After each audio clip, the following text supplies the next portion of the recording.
embeera nga bweri liri Pazo okuvaako ku famire y'omukulu omugenzi Kato Lubwama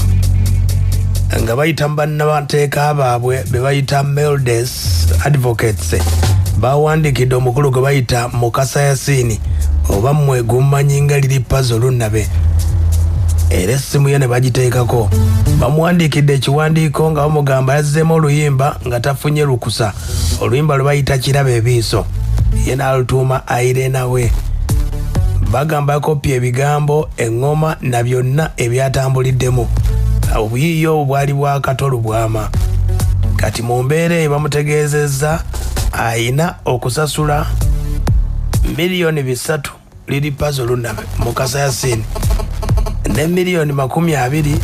abagenda okutambuza ensonga zino bamuwadde ennaku 14 zokka ku lunaku lw'omuweddeko ekipapula kino okwerowoozaako n'okukola ku nsonga ezo ekiwandiiko bakimuwadde nga 18 ogw'omusanvu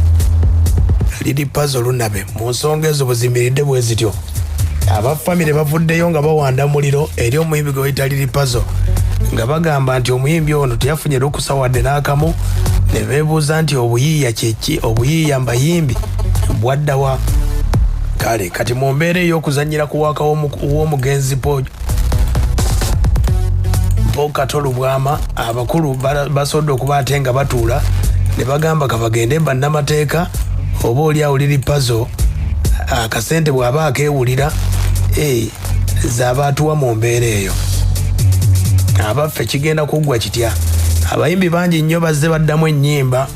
waliwo abaddamu ez'abasudde ez'akafeero ne bikomaawo omulundi guno kinaayawukanako n'abayimbi bali oba liri Pazo abadde ye abala mawulire olw'ensonga nti budde bonna agenda mu kivvulu kati okiipinga ng'akyali mu mawulire na kino kibadde kimukolera era kikyamukolera abafamire bagamba batya ono nno mutabani wa Kato Lubwama gwe bayita Conrad Saabwe agamba liri Pazo tafunangako wadde lukusa ye album ekyasinze okukola mu albums za Diamonds Production as a band. It was the most highest selling album kuba kwaliko n'ennyimba nga Mukyala Neighbor, kwaliko ennyimba nnyingi Lurokia, eza Nathan Bwerenga, ezo zonna ennyimba zaaliko kweyo album. So kati liri Pazo muganda wange oyo tetunnamuwako credits zonna towards this song naffe oluyimba twaluwulidde buwulizi nga kibwatukira ne tuluwulira ne tugamba yajjewa rights naffe twewuunyisa nga nawe weewuunya ekitegedde ye liri Pazo lunnabe nga abafamire ku lwa famire liri Pazo tebiyinza kubeera byangu kubanga teyagobedde mitendera mituufu gy'alina gendako yagendedde ku malala ga kivubuka n'abayimbi oba oli awo agire ng'atambulira mu mawuli naye bagamba ewaabwe bigenda kuba biralamuko by the time woogendera mu studio katolaba ebintu bino biri fani oba tobazeemu family magezi ne CRK magezi kuba CRK tubeera naye almost every time okitegeera tubeera naye era nezo undertakings nazimanya omugenzi yaziŋŋambako. They are non speculations of the CRK kyenagambye waliwo ne distributor omulala naye ng'omukulu wagambye nti Uganda amateeka agakola music tebiriiwo ensonga bwe ziri oluyimba luno kiraba ebiiso omugenzi Kato Lubwama yalina enteekateeka era ne bannaffe aba CRK ng'ayagala omuyimbi gwe bayita King Sir aluddemu ne Frona naye tekyasoboka waliwo programu eyaliwo naye kati bawulidde ate nga liri Pazo azze mu luyimba ne bagamba bagambye bigenda kubeera mu kooti era enteekateeka eri bweti nga sinzika nina bajjajja bange nina basenga bange nina abantu Kato Lubwama be yalika mu taata wange omugenzi be yalika nga tegeezezza balina obbeera mu estate kati abo bonna abantu twalabye nga first of all twamuwadde it's like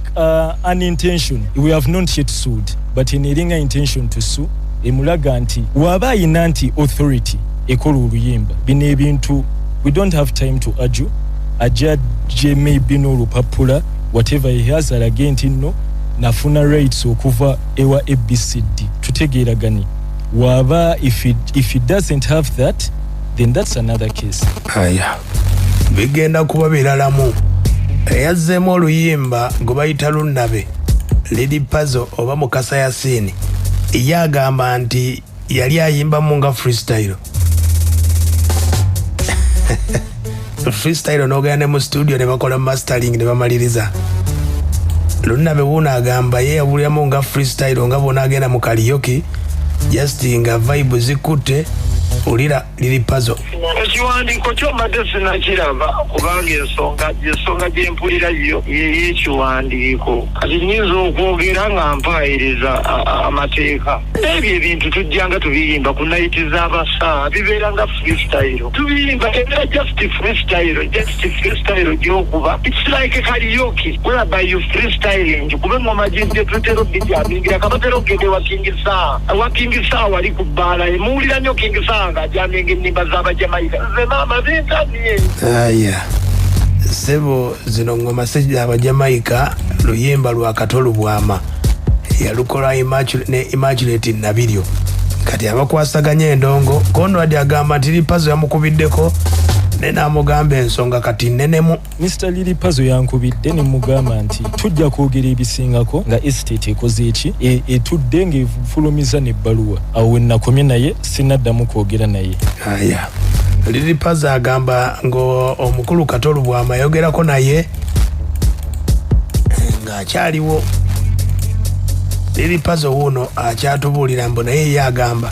yabadde akolamu just karaoke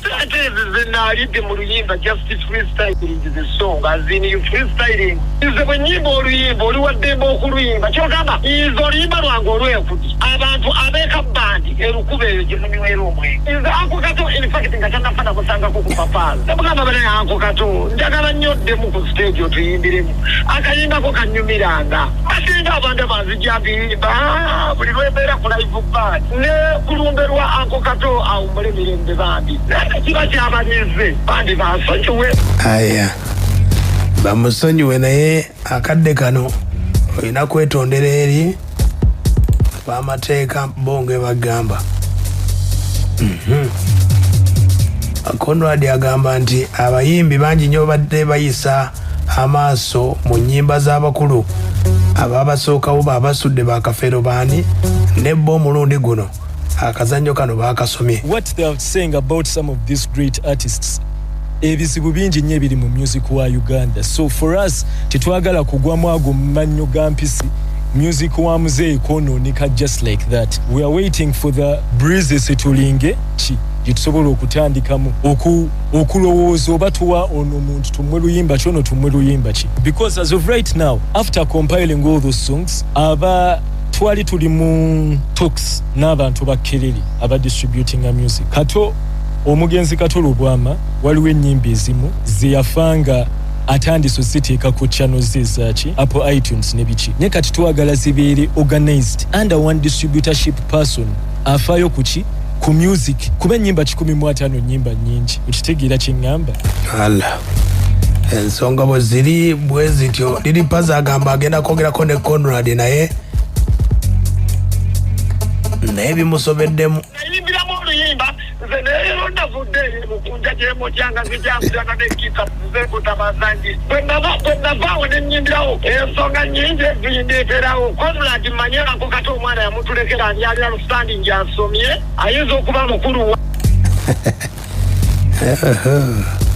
Lady Pazo 3,000,000 ze bakugambye ne 2,20,000,000